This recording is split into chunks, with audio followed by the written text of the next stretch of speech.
अर्थ day का ये संदेश, पर्यावरण बचाएं सारे देश।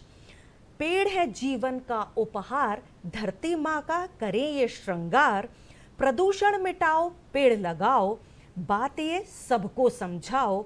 स्वच्छ रखें आस पड़ोस, अपनाओ ये उपाय ठोस। जी हाँ, जो धरा जो पृथ्वी हम सभी की जीवनदायी है, हम सबका कर्तव्य है कि हम उसको बचाएं, उसकी रक्षा के लिए एक न एक उपाय करें। नमस्कार दर्शकों, स्वागत है आपका आपके अपने पसंदीदा कार्यक्रम नमस्कार एमपी के आज के अंक में। और आज का अंक क्योंकि सोमवार है तो आपका मुझसे मिलने का दिन है, यानी कि पूर्वा राय आपके लिए लेकर आई है आज का ये विशेष कार्यक्रम। जी हाँ, नमस्कार एमपी बहुत ही खास कार्यक्रम है, आपके लिए लेकर आता है ढेर सारे रंग, ढेर सारी जानकारियां, ढेर सारा मनोरंजन। तो आज के अंक में क्या कुछ खास है आगे बताएंगे, लेकिन कार्यक्रम की प्रथा के अनुसार देखते हैं कि आज का पंचांग क्या कहता है। विक्रम संवत 2081, चैत्र माह, शुक्ल पक्ष, चतुर्दशी है तिथि, तारीख है 22 अप्रैल 2024, दिन है सोमवार। जी हाँ, आज का दिन आपके लिए मंगलमय हो, शुभमय हो, यही भोपाल दूरदर्शन परिवार की कामना है। और जिन जिन हमारे दर्शकों का जन्म दिवस है या फिर जिनकी शादी की वर्षगांठ है, उन्हें भी ढेर सारी बधाइयां हम प्रेषित करते हैं। जी हाँ, आज का दिन बहुत ही खास है क्योंकि आज हम मनाने जा रहे हैं विश्व पृथ्वी दिवस, साथ ही साथ जल संसाधन दिवस भी आज यानी कि 22 तारीख को मनाया जाता है। अप्रैल की 22 तारीख को ये दो खास दिवस मनाए जाते हैं। और इसके साथ साथ दर्शकों, मैं आपको बताना चाहती हूँ कि लोकतंत्र का महापर्व हमारा पूरा देश मना रहा है। हम सभी से अपील करते हैं कि आप सभी अपना जो एक वोट है वो जरूर अपने देश के आगे भविष्य को संवारने के लिए दें। जी हाँ, हम कभी कभी सोचते हैं कि भाई एक वोट से क्या होने वाला है। जी नहीं, ये एक वोट बहुत कीमती है। जो हमारे जो नए नए नौजवान हैं, जो 18 साल के हुए हैं, वो तो बहुत ही उत्साहित है अपना वोट देने के लिए, लेकिन जो आगे की पीढ़ी है, जो प्रौढ़ हैं, उनके भी हम उनसे आग्रह करते हैं कि आप अपनी इस वोट को खाली ना जाने दें। उस दिन पिकनिक पार्टी ना करें, पहले अपना मताधिकार करें, फिर आगे का पूरा दिन आपके लिए, क्योंकि भविष्य आपका है, देश आपका है। चलिए आगे बढ़ते हैं और देखते हैं कि इतिहास क्या कहता है, क्योंकि हर तारीख अपने अंदर कुछ ना कुछ विशेष इतिहास समाये हुए रहती है। तो आज का दिन इतिहास के पन्नों में किन मायनों में खास है वो भी तो देख लिया जाए। तो चलते हैं इतिहास के झरोखे से। 1870 रूसी क्रांति के नायक व्लादिमीर इलिच इल्यानोव का जन्म हुआ था, जिन्हें हम लेनिन के नाम से भी जानते हैं। जी हाँ, ये वही लेनिन है जिन्हें पूरी दुनिया जानती है। आगे की बात करें 1981, नेताजी सुभाष चंद्र बोस ने इंडियन सिविल सर्विसेज में नेताजी सुभाष चंद्र बोस ने इंडियन सिविल सर्विसेज से इस्तीफा दिया था। 1970 दुनिया में पहली बार पृथ्वी दिवस मनाया गया था। जी हां, आज इसी विषय पर हम बात करेंगे कि पृथ्वी दिवस क्यों है खास। 2004 की अगर बात करें, उत्तर कोरिया में ट्रेन की भीषण टक्कर से 3000 लोग हताहत हुए थे। 2005 बांडुंग इंडोनेशिया में 50 वर्षों के बाद दूसरा एशियाई अफ्रीकी सम्मेलन आरंभ हुआ था। 2008 रूस के राष्ट्रपति व्लादिमीर पुतिन को लुडविग नोबेल पुरस्कार से सम्मानित किया गया था। अब अगर बात करें 2016 की, 170 से ज्यादा देशों ने जलवायु परिवर्तन पर पेरिस संधि पर हस्ताक्षर किए। इसे नवंबर 2016 में लागू किया गया था। ये तो था इतिहास। अब आ जाते हैं आज के विशेष दिन, किन किन खास लोगों का जन्म दिवस हम मना रहे हैं। जी हाँ, मशहूर फिल्मकार, जो फिल्म निर्माता हैं, B.R. चोपड़ा। बहुत सारी फिल्म इनकी हमने देखी हुई है। नया दौर, अगर हम बात करें वक्त की, गुमराह की, लेकिन इनको सबसे ज्यादा जाना जाता है टीवी पर। सबसे पहले हमने देखी महाभारत। हम सब की चाहिए थी भाई। पूरे देश में लगता था कर्फ्यू आ गया है। इतवार के दिन जब महाभारत आता था ना, हर व्यक्ति इंतजार करता था कि किस प्रकार से वो इतना भव्य एपिसोड जो आता था उसको देखकर हम सब हतप्रभ हो जाते थे। तो उसके लिए हम याद करते हैं इन्हें। जी हाँ, B.R. चोपड़ा को तो जन्म दिवस की बधाई दे ही रहे हैं। साथ ही साथ मशहूर उपन्यासकार चेतन भगत, जिन्हें हम जानते हैं ढेर सारी इन्होंने फिल्मों की पटकथा भी लिखी हुई है और इनके उपन्यास किसने नहीं पढ़े हैं, तो इन्हें भी जन्म दिवस की बधाई हम देते हैं। अब आ जाते हैं छोटे से विचार की ओर। छोटा सा विचार दिन को अच्छा बनाने के लिए बहुत ज्यादा जरूरी है और उससे कुछ सीख भी सकते हैं अपने जीवन में। पृथ्वी सभी मनुष्यों की जरूरत पूरा करने के लिए पर्याप्त संसाधन प्रदान करती है, लेकिन लालच पूरा करने के लिए कभी नहीं। जी हाँ, ये मूल मंत्र हमें दिया था महात्मा गांधी ने। बापू ने यह हमें समझाया था कि जिस पृथ्वी का हम दोहन कर रहे हैं, जी हाँ, वो हमें जीवनदायी है, लेकिन दोहन एक लिमिट तक, एक हम कहें कि उसके आगे हमें अगर करेंगे तो हम अपने ही जीवन को किसी न किसी तरीके से समाप्त करने की ओर बढ़ेंगे। तो जितना पृथ्वी से लेते हैं, प्रत्येक मनुष्य का ये कर्तव्य है कि उसको उतना ही प्रदान किया जाए। चलिए आगे बढ़ते हैं। और जैसा कि मैंने आपको पहले ही बताया कि आज का दिन हम मना रहे हैं विश्व पृथ्वी दिवस। तो विश्व पृथ्वी दिवस पर विशेष जानकारी देने के लिए आज हमारे साथ स्टूडियो में हमारे उपस्थित हैं हमारे विशेष अतिथि, जो कि हैं श्री मनोज सिंह जी। ये सीनियर फैकल्टी हैं IIFM भोपाल से। इनका स्वागत किया जाए। नमस्कार। नमस्ते। बहुत बहुत स्वागत है आपका। धन्यवाद धन्यवाद। तो सबसे पहले तो सर मैं आपसे जानना चाहूंगी कि क्यों 22 अप्रैल को ही विश्व पृथ्वी दिवस क्यों मनाया जाता है?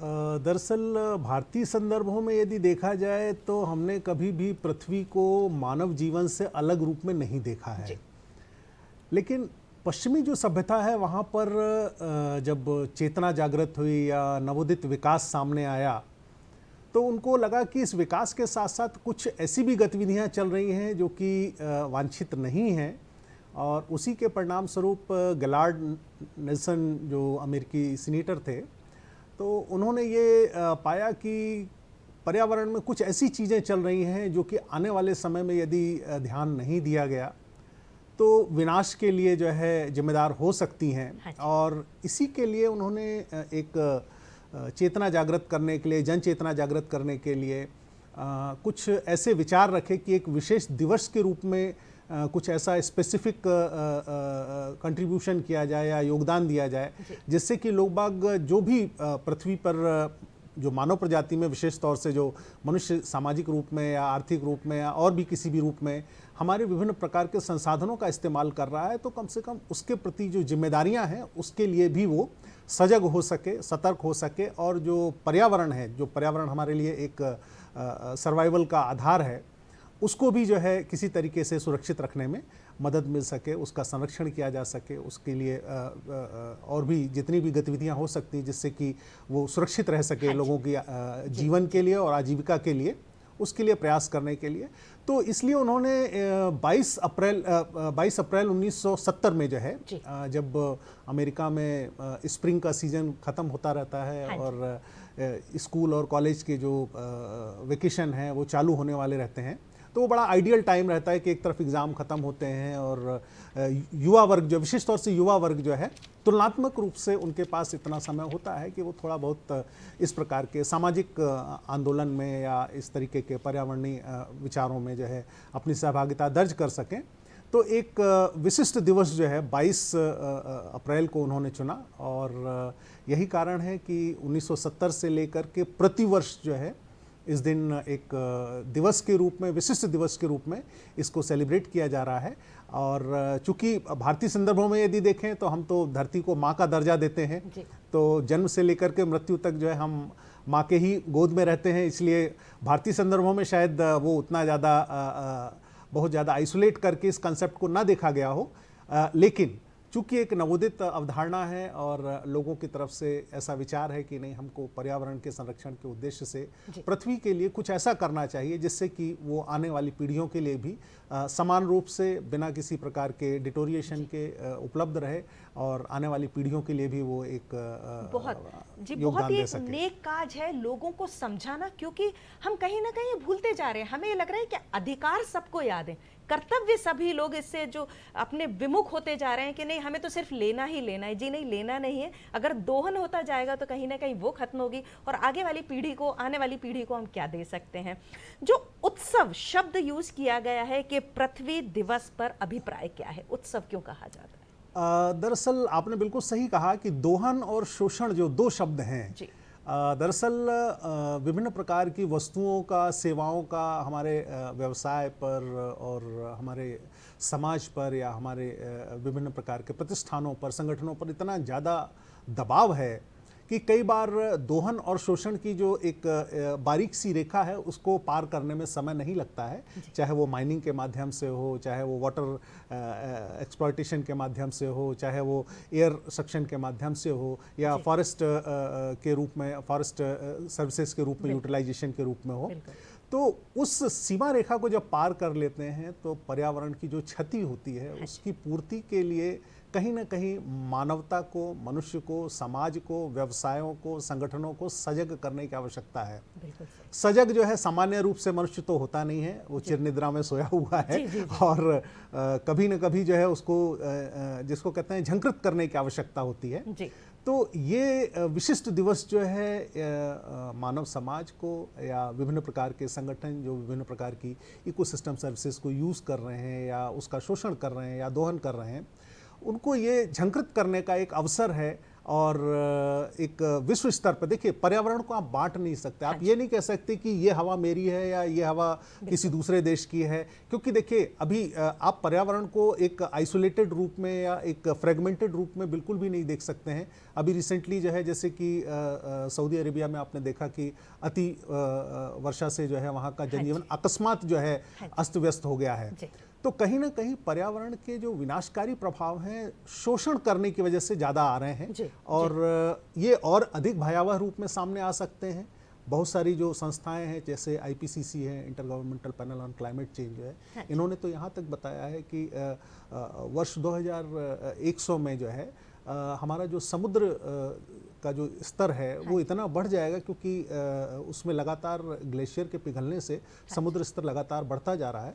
और जितने भी सागर के मध्य में उपस्थित द्वीप हैं या देश हैं, उनके मर्ज होने की या सबमर्ज होने की आशंका है। जैसे मालदीव के बारे में कहा गया, एक एस्टिमेशन उन्होंने बताया है कि 2085 तक जो है अगर यही दर बरकरार रही समुद्र में जल स्तर बढ़ने की जो है, तो 2085 तक मालदीव जैसा देश जो है डूब जाएगा और उसका कोई अस्तित्व जो है वहाँ पर नहीं रह जाएगा। तो खतरे बहुत हैं, लेकिन खतरों से समय समय पर चेतावनी या चेताया जाना भी जरूरी है।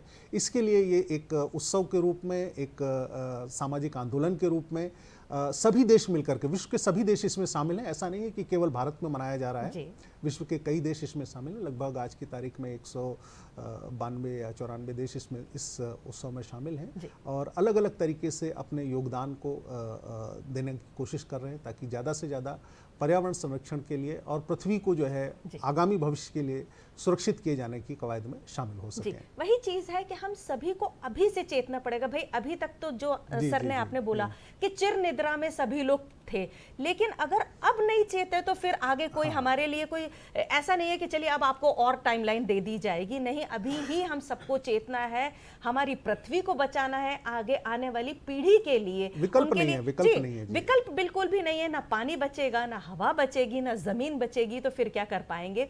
जी हाँ, आप ही बताइए कि अर्थ आवर डे क्या चीज होती है, क्यों ये अर्थ आवर डे कहा जाता है? दरअसल अर्थ आवर डे जो है एक ऐसी अवधारणा है जिसमें लोगों को ये एहसास दिलाने की आवश्यकता है कि जिन सुविधाओं का या जिन व्यवस्थाओं का आप लाभ लेकर के अपना जीवन यापन कर रहे हैं, यदि वो आपके जीवन से अकस्मात गायब हो जाएं, जैसे उदाहरण के तौर पर अर्थ आवर डे में जो है 1 घंटे जो है बिना बिजली के या बिना उसके जो है रहने की व्यवस्था की गई। इस साल भी जो है 8:30 बजे से 9:30 बजे तक जो है प्रधानमंत्री जी ने भी आह्वान किया था कि लोगों को अपने घरों में अर्थ आवर जो है डे मनाना चाहिए। और मनाया है लोगों ने जो है।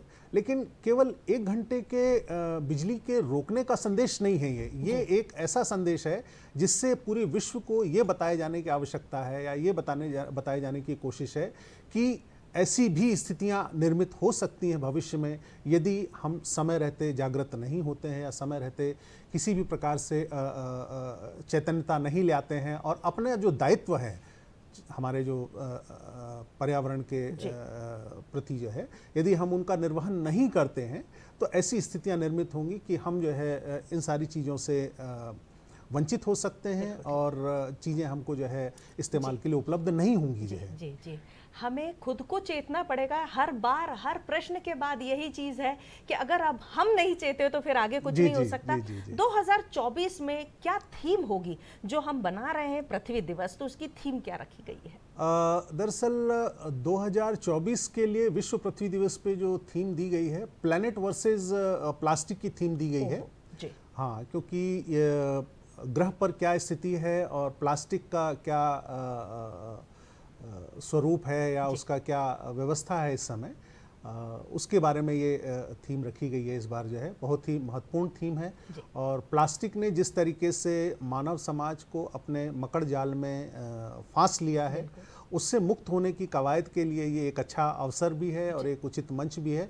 यद्यपि अलग अलग विभिन्न और भी अवसरों पर जो है इस बात के लिए कोशिश की जा रही थी कि प्लास्टिक के उपयोग को या उसके जो प्रदूषणकारी प्रभाव हैं, चाहे वो मानव समाज पर हों, चाहे अन्य जीवों पर हों या इकोसिस्टम के ऊपर हों, उसको जो है रोके जाने की आवश्यकता है।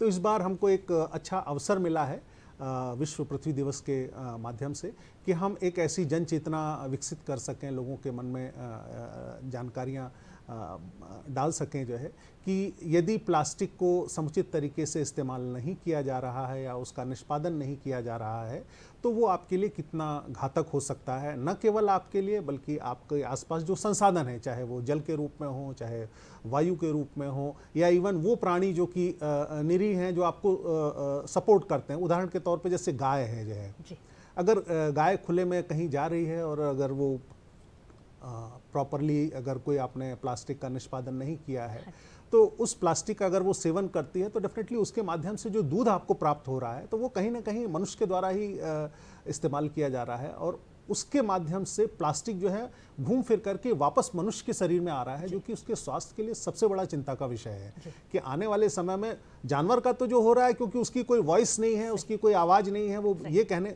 उसको तो जो भी समझ में आता है वो खा लेती है जो है, जो भी जंगली जानवर हो चाहे पालतू जानवर हो, यदि खुले छूटे हैं हुए हैं।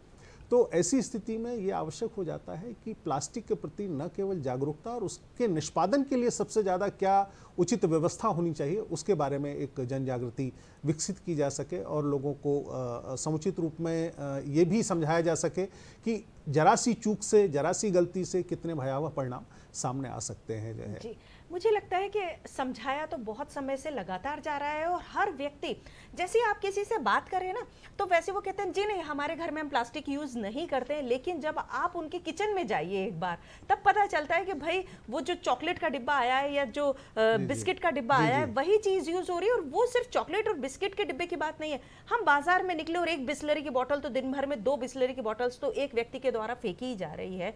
तो किस हद तक इतनी जब पॉपुलेशन है, एक एक व्यक्ति इतनी बॉटल्स फेंकेगा तो पृथ्वी पर कहाँ जाएगी भाई, हम उसको जाके किसी दूसरे प्लेनेट पर तो फेंकने नहीं वाले। तो ये हमारी जिम्मेदारी बन रही है कि हम कैसे उस प्लास्टिक को अपने जीवन में अब थामें, क्योंकि इन पिछले 20, 25, 30 सालों में ही पूरी पृथ्वी पर इस प्लास्टिक ने राज किया है और इसको हमें ही बचाना है। सर, आप मुझे ये बताइए कि किस प्रकार से पृथ्वी दिवस का महत्व समझा सकते हैं, क्योंकि कई बार ऐसा होता है कि सिर्फ एक दिन हुआ भाई, सुबह से शाम तक हमने बात तो कर ली, अगले दिन फिर वहीं के वहीं आमूल चूल जो हम परिवर्तन लाना चाहिए था वो तो आया नहीं, हम वहीं के वहीं ढर्रे पर आ गए। तो किस प्रकार से महत्व को समझाएंगे? देखिए, सबसे बड़ी बात यह है कि ये सीधा सीधा इस समय इस वर्ष की जो थीम है ये सीधे सीधे जो है आपके स्वास्थ्य से जुड़ी हुई है। और पानी कहाँ से आता है, जो हम घरों में जो चाहे वो नगर निगम के माध्यम से पब्लिक वाटर सप्लाई हो सिस्टम हो या अन्य आदि पर, तो पानी आ कहाँ से रहा है सबसे पहले तो आप ये देखिए जो है, और उन रिजर्वायर्स में जहाँ से हम पानी एक्सट्रैक्ट कर रहे हैं उनमें भी पानी इकट्ठा कहाँ से हो रहा है। तो कहीं ना कहीं हमारा जो अनुचित तरीके से जो डिस्पोजल है या इम्प्रॉपर तरीके से डिस्पोजल है प्लास्टिक का, चाहे वो नगर निगम सीमा के भीतर हो या नगर निगम सीमा के बाहर हो, जब भी वर्षा होगी तो ये बह करके कहीं ना कहीं जो है ढलान पानी के माध्यम से, बहते हुए पानी के माध्यम से हमारे जल संसाधनों तक पहुंचते हैं और धीरे धीरे जो है इनमें प्लास्टिक की मात्रा घुलती मिलती जाती है। और यही पानी जब टैप करके हम अपने नलों के माध्यम से अपने इस्तेमाल के लिए अपने दैनिक जीवन में यूज़ करते हैं, उपयोग करते हैं, तो कहीं ना कहीं ये पानी के माध्यम से या अन्यादि प्रकार से हमारे जीवन में शामिल हो जाते हैं, हमारे शरीर में शामिल हो जाते हैं। अभी हाल की कुछ रिपोर्टों में ऐसी आशंका भी जताई गई है कि माइक्रोप्लास्टिक और उसके और एडवांस वर्जन जिसको हम नैनो प्लास्टिक भी कह सकते हैं, जो है ये भी जो है मनुष्य के शरीरों में या जानवरों के ब्लड में पाए जा रहे हैं और जिसकी वजह से जो है बहुत सारे परिवर्तन, इवन मनुष्य को तो हृदयाघात के वगैरह की तक की समस्याएं जो है बताई जा रही हैं कि ऐसी भी संभावनाएं व्यक्त की जा रही हैं। तो अगर इस कदर तक या इस स्तर तक जो है प्लास्टिक हमारे लिए जब घातक है, अब थोड़ा सा अगर आप इतिहास भी देखें तो आज 40 साल पहले या 50 साल पहले प्लास्टिक का इतना इस्तेमाल था ही नहीं। जी, वही तो मैं कह रही हूं, नहीं सर 25 से 30 साल पहले भी नहीं था। जी। ये सिर्फ 25-30 सालों में ही पृथ्वी का जो एक सस्ते वैकल्पिक व्यवस्था के रूप में इसने अपना स्थान लिया और धीरे धीरे प्लास्टिक ने आपके जीवन के हर क्षेत्र में अपना स्थान इतना ज़्यादा कैप्चर कर लिया है या इतना ज़्यादा अधिग्रहित कर लिया है कि आप अन्य विकल्पों के बारे में सोच भी नहीं पा रहे हैं। लेकिन कहीं ना कहीं हमको, हमारे साथ हमारे कॉलर जुड़ चुके हैं, मैं आपको रोकना चाहूंगी। जी, स्वागत करती हूँ अश्विनी कुमार जी इंदौर से। जी, पूछिए आप अपना प्रश्न। मेरा प्रश्न ये है कि, हेलो, हाँ जी, आपकी आवाज आ रही है। जी बिल्कुल बिल्कुल। मेरा प्रश्न ये है कि क्या वृक्षारोपण प्रदूषण की रोकथाम के लिए सहायक है? जी बिल्कुल, प्रदूषण के लिए वृक्षारोपण कितना सहायक है? देखिए, आपने काफ़ी अच्छा प्रश्न पूछा है। ये बात सही है कि वायु प्रदूषण और जल के प्रदूषण के लिए काफ़ी हद तक वृक्षारोपण सहायक है। इनका एक अपना विशिष्ट तंत्र है। अगर वाटर साइकिल को जाकर के देखें या वृक्षों का जो जीवन चक्र है उसमें जिस तरीके से वो ऑक्सीजन रिलीज करते हैं या कार्बन डाइऑक्साइड को एब्जॉर्ब करते हैं, तो कहीं ना कहीं ये हमारे सिस्टम को या हमारे पर्यावरण को सपोर्ट करते हैं। और डेफिनेटली वृक्षारोपण से आप कार्बन, जो पर्यावरण में जो कार्बन उपलब्ध है उसको भी सिक्वेस्ट्रेट करते हैं, एक तरीके से असेमिलेट करते हैं और बहुत सारा जो कार्बन पर्यावरण में हानिकारक रूप में उपलब्ध है या अन्यादि तरीके से उपलब्ध है तो वो भी असिमिलेशन के काम आता है। और इसी प्रकार से आप वृक्षारोपण के माध्यम से जब एक परिपक्व वृक्ष को जो है अपने इस्तेमाल में लेते हैं तो फल और बाकी चीज़ें जो उपलब्ध होती हैं वो तो है ही, इसके साथ साथ जो है पर्यावरण की शुद्धि का काम जो है, शुद्धि मतलब आप ऑक्सीजन का योगदान और कार्बन का जो है एसिमिलेशन, जिससे कि जो है अधिक से अधिक जो है ऑक्सीजन लोगों को उपलब्ध हो सके। और ये किसी एक वृक्ष के साथ नहीं, सारे वृक्षों के साथ ये विशेषता उपलब्ध है। ये उनका अपना इकोसिस्टम है, अपना उनका विशेष व्यवस्था है। तो प्रदूषण के नज़रों से यदि देखा जाए तो वृक्षारोपण अपने आप में एक महत्वपूर्ण विकल्प है। प्रत्येक मनुष्य को मैं एक बार सभी से आग्रह करूंगा कि जीवन में कुछ करें या ना करें लेकिन एक वृक्ष जरूर लगाएं, जिससे कि कम से कम आपका योगदान पर्यावरण संरक्षण के लिए और आगामी पीढ़ी के लिए भी जो है सुनिश्चित हो सके और एक बेहतर तरीके से चीज़ों को किया जा सके। जी, मुझे लगता है कि जो हम समझाते हैं लोगों को कि आप एक जीवन आपके पास है, प्रत्येक व्यक्ति एक वृक्ष लगाए। भाई सिर्फ वृक्ष लगा के ही खाना पूर्ति नहीं होती है, जिंदगी भर उसके पालन पोषण की जिम्मेदारी लेना भी। आप जैसे कि अपने बच्चों को पालते पोसते हैं, उन्हें बड़ा करते हैं, उनके भविष्य के बारे में सोचते हैं। अगर प्रत्येक व्यक्ति सिर्फ और सिर्फ एक वृक्ष लगाकर उसके पालन पोषण की भी जिम्मेदारी ले ले तो बहुत कुछ हो सकता है। जी हाँ, अशोक जी जुड़ चुके हैं हमारे साथ में। जी स्वागत है, पूछिए आप अपना प्रश्न।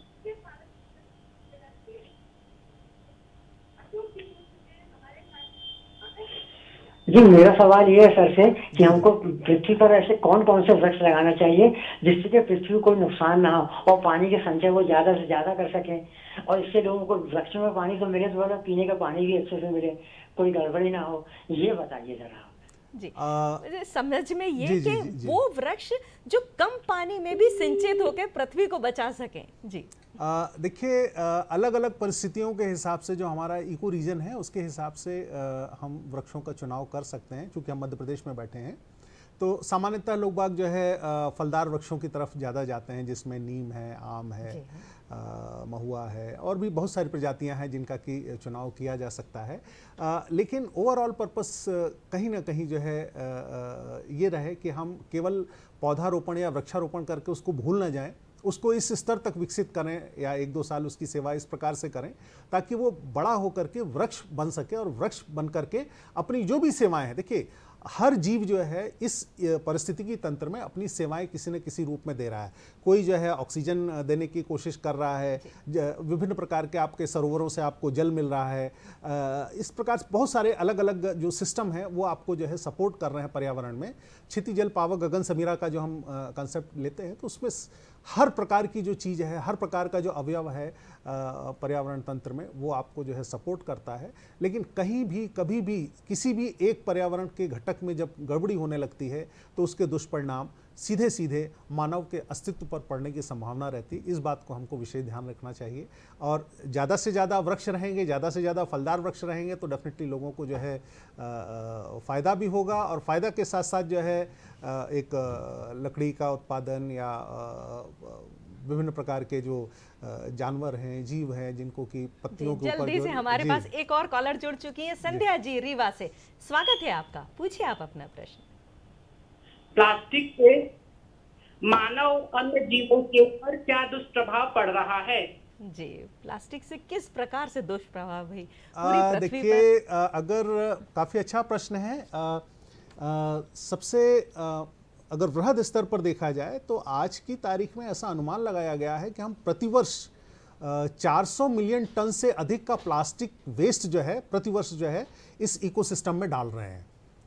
अब इतना ज़्यादा प्लास्टिक वेस्ट जो कि रिसाइकल नहीं हो रहा है या जो कि रिड्यूस नहीं हो रहा है या रीयूज़ नहीं हो रहा है, क्योंकि देखिए 3R का कॉन्सेप्ट आपको कहीं ना कहीं पर्यावरण संरक्षण के मद्देनज़र आपको रखना पड़ेगा। रिसाइकल करने की प्रवृत्ति, रीयूज़ करने की प्रवृत्ति और रिड्यूस करने की, मतलब उपभोक्ताओं का भी ये दायित्व है कि उपभोग करने की जो प्रवृत्ति है केवल तभी इस्तेमाल में रखें जबकि उसकी बहुत ज़्यादा आवश्यकता हो।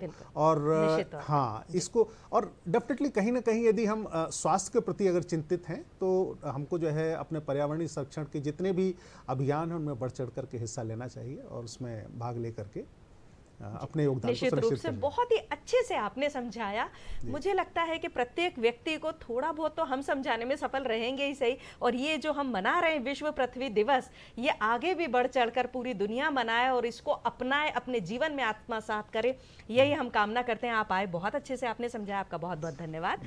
नमस्कार दर्शकों, अभी कहीं नहीं जाने का समय है क्योंकि बस छोटे से ब्रेक के बाद हम जल्दी से लौट कर आएंगे और लौट कर आपको सुनाएंगे बहुत ही सुमधुर लोकगीत। तो कहीं मत जाइएगा, हम जल्दी लौट कर आएंगे।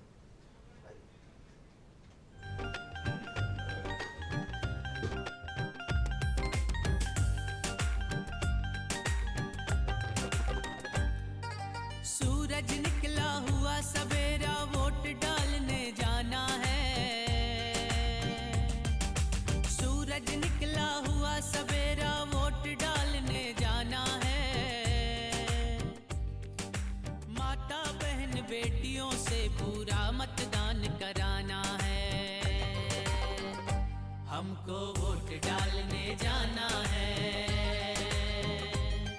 पूरा मतदान कराना है। हमको वोट डालने जाना है, पूरा मतदान कराना है। युवा शक्ति में भी हमको अब एक नई अलख जगाना है। सूरज निकला हुआ सवेरा, वोट डालने जाना है। हमको वोट डालने जाना है, अपना कर्तव्य निभाना है। हमको वोट डालने जाना है, अपना कर्तव्य निभाना है।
रहें हमेशा खुशहाल, करें अपने स्वास्थ्य की देखभाल।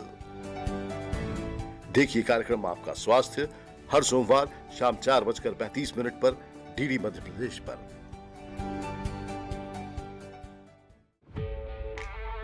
अपने बिजी डे को दीजिए एक परफेक्ट स्टार्ट। यहां होगी आपसे जुड़े तमाम मुद्दों पर बात।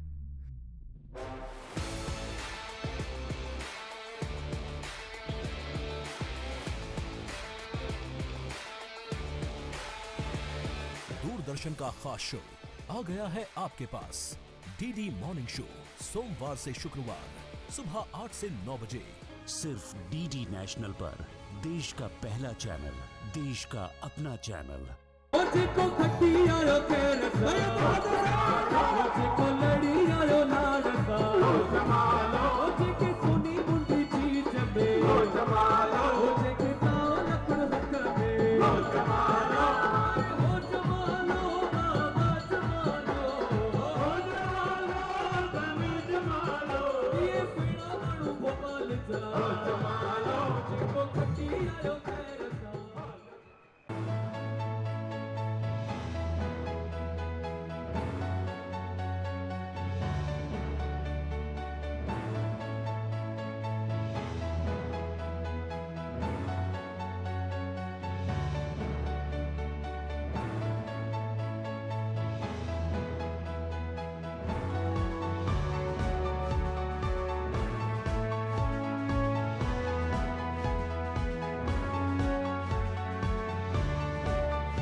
अठारह की हूँ, कोई बच्ची नहीं, नई हूँ पर कच्ची नहीं। मानो या ना मानो तुम, कुछ बड़ा करने की है बारी यही, भविष्य देश का लिखने की तैयारी यही। बचपन से अब तक मेरी माटी ने दुलारा, आज मुझको है मेरे देश ने पुकारा। हो, हो, हो, ये जीवन ये तन मन सब कुछ है तुम्हारा, आज मुझको है मेरे देश ने पुकारा। जो सोच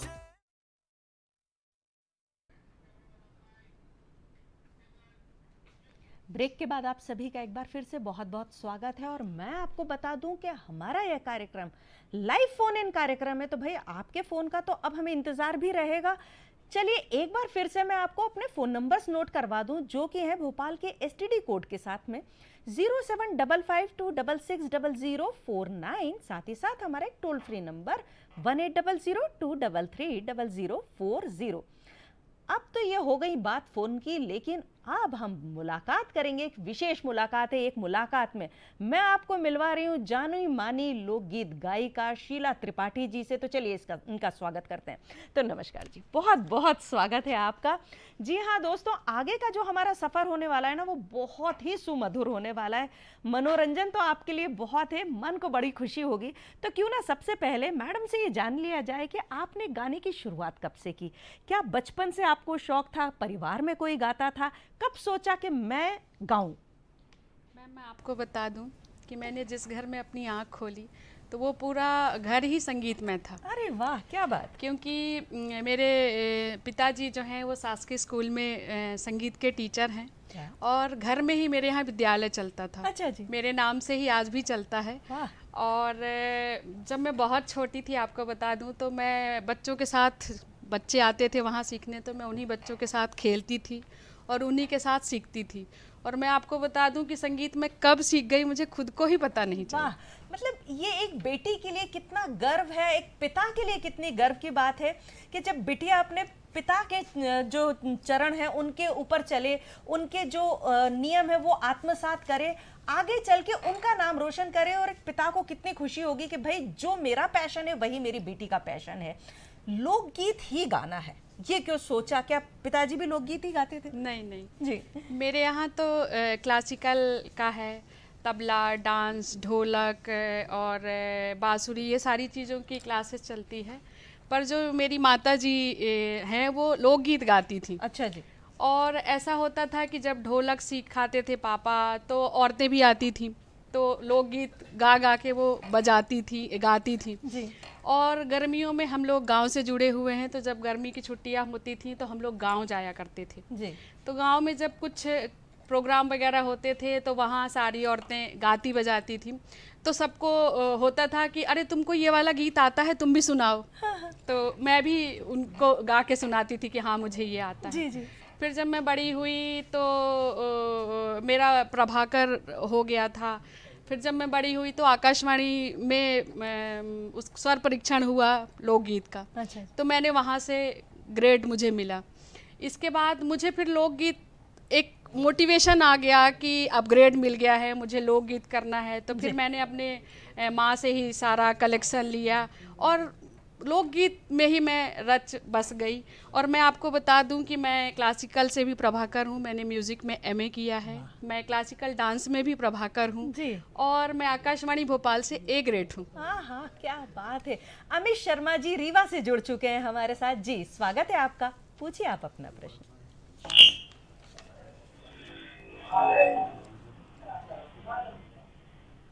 जी अमित जी पूछिए आप अपना प्रश्न। नमस्कार मैडम, और मैं शीला जी का बहुत बड़ा फैन हूँ, मुझे काफी उनके गाने अच्छे लगते हैं। और सबसे पहले तो मैं अपने सवाल से पहले मैं उनको सादर नमन करना चाहूंगा कि जिस तरह से उन्होंने बघेली लोकगीत कला जो है उसको जीवंत रखा है, क्योंकि जैसे जैसे मॉडर्नाइजेशन हो रहा है ये सब चीजें मतलब हटती जा रही है हमारे समाज से, तो जिस तरह से उन्होंने इस कला को जीवंत रखा है, बहुत बहुत मैं उनको नमन करना चाहूंगा। और मेरा सवाल है शीला मैडम से कि अभी जैसे रामनवमी श्री रामचंद्र जी का जन्मोत्सव मनाया गया, तो उसी पर मैं उनसे एक उनका प्रसिद्ध सोहर गीत सुनना चाहता हूँ जो कि उन्होंने गाया है, धनी धनी नगर अयोध्या। तो अगर वो मैडम सुनाएंगे तो मुझे बहुत अच्छा लगेगा। वाह भाई, जरूर जरूर, थैंक यू थैंक यू।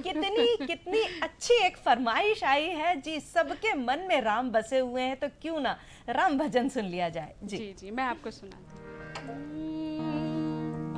धनी धनी नगर अयोध्या, धनय राजा दशरथ, धनय राजा दशरथ हो। आबा धनी रे कौशल्या तोरी भाग, रामैया जहाँ जन में, रामैया जहाँ जन में हो। जौने देना राम जन्म में धरती आनंद भई, धरती आनंद भई हो। बाबा घरे घरे बजत बधैया, गाम रे सखी सोहर, गाम रे सखी सोहर हो। धनी धनी नगर अयोध्या, धनय राजा दशरथ, धनय राजा दशरथ हो। आबा धनी रे कौशल्या तोरी भाग, रामैया जहाँ जन में, रामैया जहाँ जन में हो। बहुत मीठा भाई, बहुत। मन को तो ऐसा लग रहा है कि कहाँ, मुझे ऐसा लग रहा है कि कहीं हम अयोध्या तो नहीं पहुंच गए हैं। बहुत मीठा आपने गाया। आपको कैसे, मतलब मन को कैसा लगता है जब आपने सोचा? अरे वाह, मनीष द्विवेदी जी शहडोल से जुड़ चुके हैं हमारे साथ। स्वागत है आपका, पूछिए आप अपना प्रश्न। Good morning. नमस्कार जी मैडम, ये कह रहा था कि शीला जी से गुजारिश है कि अपने यहाँ एक बच्चा होने पर कुआं पुजाई रस्म होती है। हाँ जी जी। उसका गीत ऊपर बदरा गहराई हो, गुजारिश है कि सुनाएं। जी जी जी जी। जरूर जरूर। इतने सारे प्रशंसक हैं, इतने सारे आपके श्रोता जो आपको सुनना चाह रहे हैं, मुझे खुद को बड़ा अच्छा लग रहा है। जो हमारे दर्शक हैं वो ये चाह रहे हैं कि आप उसको सुने। तो जी हाँ, प्रश्न उत्तर तो बाद में चलेंगे, पहले आप सुनाइए। जी जी, हमारे यहाँ जब बच्चा होता है जी। तो एक कुआं पुजाई की रस्म होती है, बिल्कुल। और माँ कुआं से पानी भरने जाती है, तो उस समय का ये गीत है, मैं आपको सुनाती हूँ। जरूर। ऊपर बदरा गहराए हो, गोरी धना पनिया कानी करी। ऊपर बदरा गहराए हो, गोरी धना पनिया कानी करी। ऊपर बदरा गहराए हो, गोरी धना पनिया कानी करी।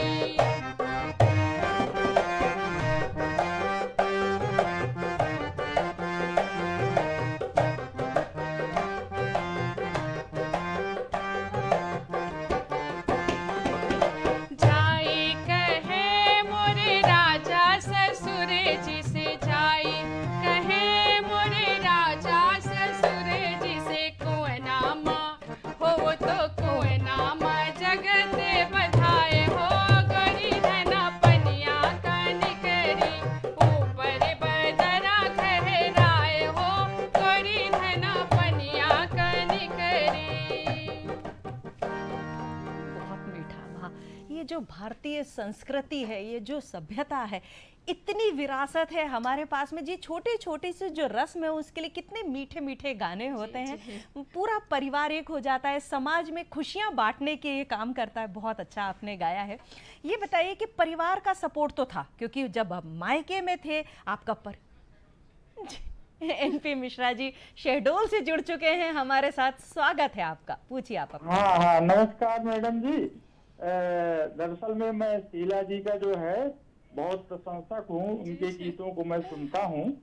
असल पर बघेलखंड की जो पुरातन परंपरा है जी, उसका वो बड़े बाखूबी निर्वहन करती हैं। आज मैं उनसे गुजारिश करूंगा कि एक जो है, चूंकि विवाह का मुहूर्त चल रहा है इस समय, तो हम चाहते हैं एक विवाह गीत उनका मैं कुछ दिनों पहले सुना था। आज ब्याह यही है राम, जनक लली सज गई, ऐसे करके है। जी जी जरूर। थोड़ा सुनवाने का जो है कष्ट करेंगे मैडम। जी जरूर। तो ये जो मतलब गीत है वो शादी की रस्मों के उसमें गाए जाते हैं, और इसमें राम जी का वर्णन है कि रामचंद्र जी सीता जी को ब्याहने आए हैं। बहुत ही प्यारा गीत है। जी।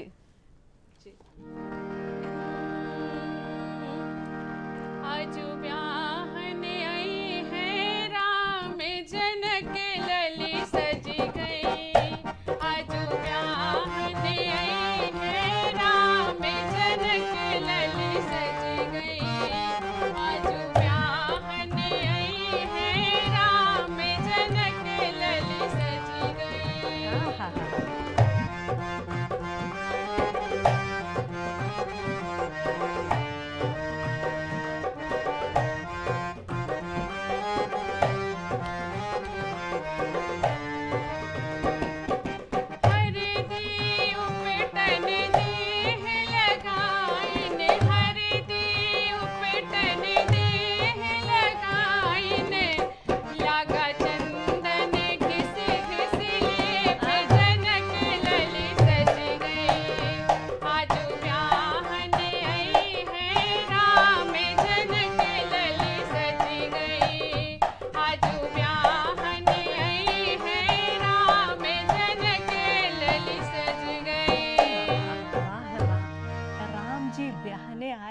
जनकपुरी पूरी सज चुकी है। बड़ा मुझे ऐसा लग रहा है कि आज हम आपको इस कार्यक्रम को और बहुत ज़्यादा लंबा करते जाएं, आपको सुनते ही जाएं। कितने सारे दर्शक ऐसे हैं जो आपको सुनना चाहते हैं। इस बीच में फिर से हम आपसे ये पूछना चाहते हैं कि जब मायके वाले तो आपके सब साथ में, मैं तो प्रश्न ही नहीं कर पा रही हूँ। कृष्णपाल जी शहडोल से जुड़ चुके हैं हमारे साथ। जी आपका स्वागत है कृष्णपाल जी, पूछिए आप अपना प्रश्न। जी जी नमस्कार मैडम। नमस्कार मैडम, हम आपका प्रोग्राम सुनते हैं, बहुत अच्छा लगता है। जी जी। मैं आपसे एक प्रश्न पूछना चाहूंगा कि बुंदेली लोकगीत में जो है विदाई के लिए कोई गीत है क्या? आप कोई अगर सुना दे विदाई के लिए गीत। जी जी। बुंदेली लोकगीत में विदाई का मुझे तो याद नहीं। विवाह गीत। जी, विवाह का गीत सुना दें आप। जी, या जो आपके मन में आए ना, जो आज अभी मन में आ रहा है, क्योंकि ऐसे ही होता है, जो याद आए वो आप सुना दीजिए।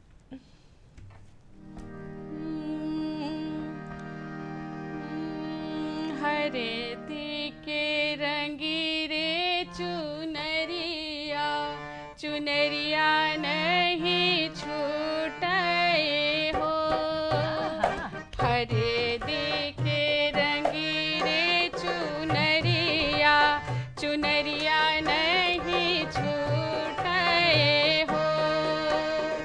माया के पाली है ढेरिया, कोरोना नहीं छोड़े हो। कितनो ता सासु समय झामे पे माया नहीं बिसरे हो।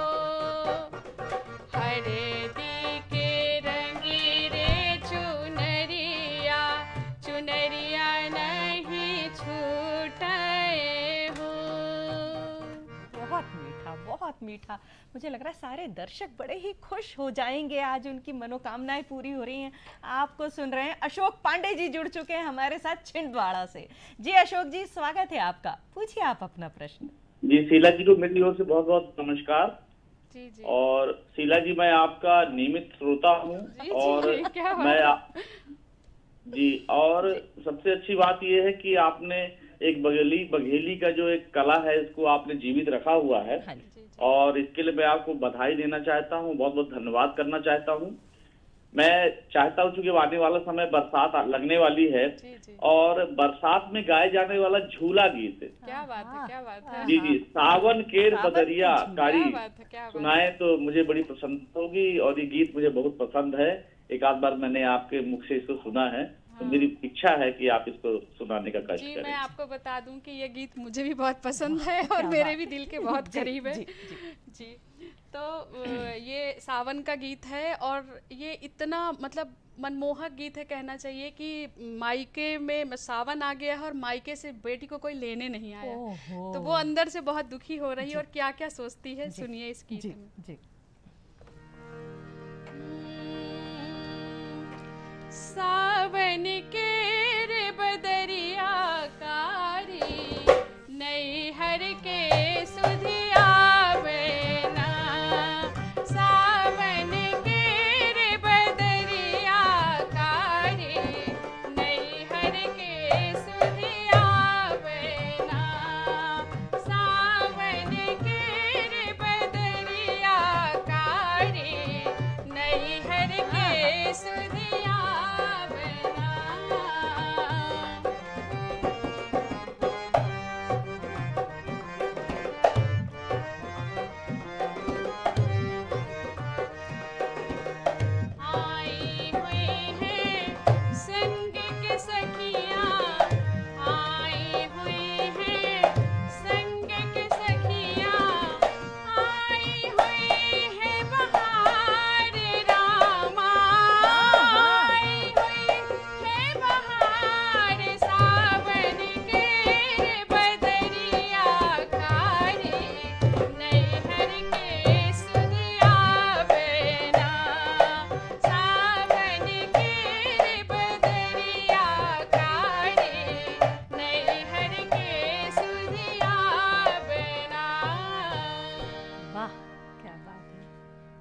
दिलीप जी हमारे साथ जुड़ चुके हैं आष्टा से। जी स्वागत है आपका, पूछिए आप अपना प्रश्न। हेलो जी दिलीप जी, आपकी आवाज हम तक आ रही है। जी पूछिए। मैम आपका गीत भजन बहुत अच्छा लगा, लोकगीत। जी जी सर। हमने सुना था वो झूला सजा रहे पालकी। क्या बात। मैम बहुत अच्छा लगता है वो गीत हमें। वाह जी, सुनाइए जी। बिल्कुल सबकी आज इच्छाएं पूरी होंगी। हाँ मैम, वो भजन बहुत अच्छा लगता है, उसको सुनाना आपको। जी जी जी जरूर जरूर। भोला सजाए लाए पालकी, आज गौरा रानी के लाने। भोला सजाए लाए पालकी, आज गौरा रानी के लाने।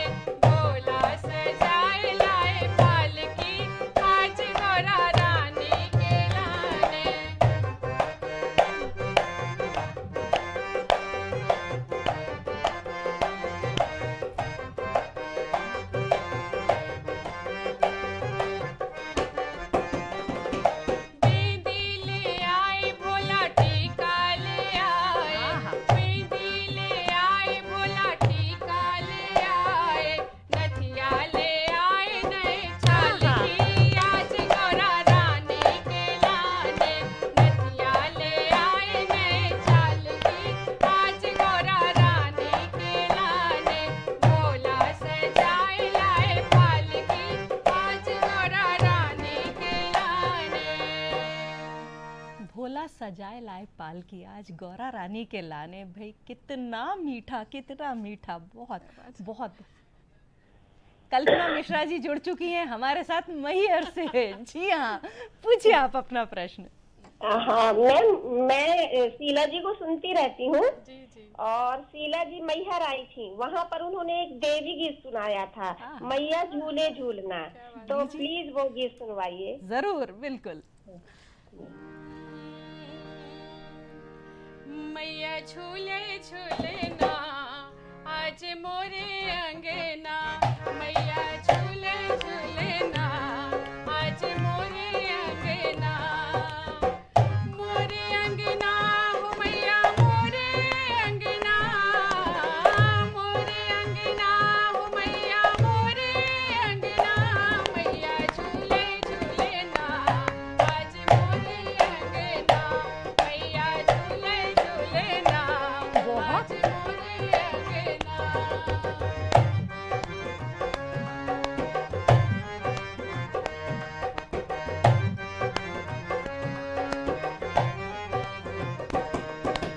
कौने डारी पराही डोलना, कौने काठ का पलना, कौने डारी पराही डोलना, कौने काठ का पलना, अमवा डारी पराही डोलना,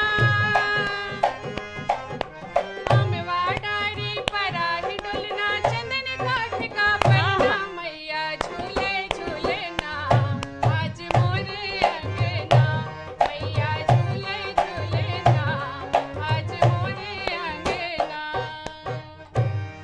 वाह वाह वाह जी। आकांक्षा जी जुड़ चुकी हैं हमारे साथ में। जी आकांक्षा पांडे जी, पूछिए आप अपना प्रश्न। नमस्कार शीला जी। हेलो। हाँ जी, आपकी आवाज आ रही है हम तक, पूछिए आप अपना जी प्रश्न। जी, मेरा प्रश्न ये है कि जैसे आप एक होम मेकर हैं, तो अपने इस शौक को और अपनी पारिवारिक जिम्मेदारियों के बीच कैसे सामंजस्य स्थापित करते हैं? गजब का प्रश्न है। जी हाँ, होम मेकर होना बहुत बड़ी जिम्मेदारी है। 24 घंटे एक औरत घूमती रहती है धुरी जैसे, उसके बीच में ये शौक कैसे है? जी, इसको कैसे आप कैसे कर पाती हैं? जी, बहुत अच्छा क्वेश्चन है मैम आपका। कठिन तो है मैम, पर जिस चीज़ की चाह होती है, जिसको पाने का जुनून होता है, उसको पाने के लिए आदमी कहीं ना कहीं से टाइम निकाल ही लेता है, थोड़ा सारे काम किनारे कर देता है, लेकिन जिसको दिल से चाहता है, शिद्दत से चाहता है, तो उसको टाइम निकल जाता है। और चूंकि मेरा परिवार पूरा संगीत वाला ही है, मेरे हस्बैंड भी आकाशवाणी से भी हाई ग्रेड कलाकार हैं, मेरा बेटा भी मैनेट में है और वो उसका एक बैंड चलता है रूबरू जी, तो उसका वो हेड है जी। मेरी बिटिया भी MBBS कर रही है और संगीत से बड़ा प्रेम है। तो हमारे यहाँ ऐसा माहौल है कि जब सुबह हम आँख खोलते हैं तो सबसे पहले हम लोग अपना तानपुरा हारमोनियम, चाहे 10 मिनट ही सही, अगर ज़्यादा बिजी हैं तो 10 मिनट ही सही, लेकिन मेरे परिवार में रियाज करना कंपलसरी है। बहुत अच्छा। तो इसलिए मुझे कोई बहुत कठिनाई नहीं होती है। बहुत ही अच्छे से आपने बताया। और जो आज का समय था ना भाई, ऐसे निकल गया कि पता ही नहीं चला। मन तो हो रहा है कि शीला जी को लगातार सुनते रहें, लेकिन थोड़ी सी बॉन्डिंग हमारे साथ है, समय का अभाव है। आप आई हमारे स्टूडियो में और इतना खुशनुमा आज की सुबह आपने बनाई, आपका बहुत बहुत धन्यवाद जी। अगले अंक में फिर होगी मुलाकात। जी हाँ दर्शकों, सोमवार से शुक्रवार नमस्कार MP आपके लिए आता है रोज सुबह 8 बजे से 9 बजे तक। आप देखना ना भूलिए। अगले अंक में फिर हम मिलेंगे, तब तक के लिए आज्ञा चाहती हूँ। नमस्कार।